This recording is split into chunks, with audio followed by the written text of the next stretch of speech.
taonaovavao 7 sy 4 izay migalina androaty. Ny fitahiam-pahasoavan'Andriamanitra mitantana atsika, miantoka, nahakaratsika zao andro zao vantokoa izao. Tsy mety raha tsy misaotra azy, tsy mety raha tsy mankasitraka azy.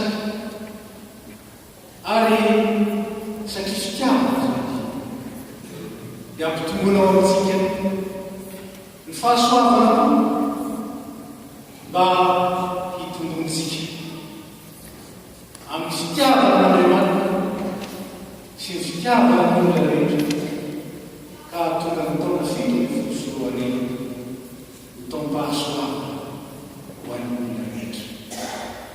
Dia ampitomboana ao amintsika manan-karina ny fiadanana izay nentin'i Jesosy Kristy ho amin'izao tontolo izao, ary saraina ny oloana ho an'izay mino ianarana. Amen. Petrika isika.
aoka iakitsana isika.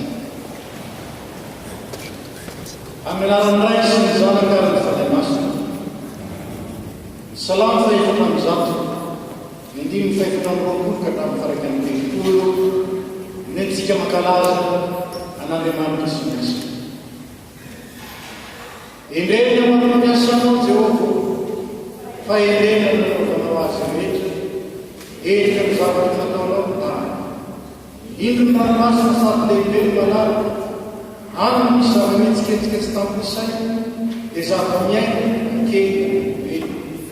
Any maneho isampisompozona, izay miforonao ny lalao any, ireo rehetra io miandrinao mba homeno ny any ny fotoana. Manomenao dia manambina izy, manokatra ny tananao ianao dia fokonsoa izy, manafina ny tavanao ianao dia raikitara izy, alainao ray miaina dia maty izy, ka moa dia lemitoloka nalalana azy. Maniraka ny fanahinao ianao dia ary izy, ary manavontareny tany mandrakizay ny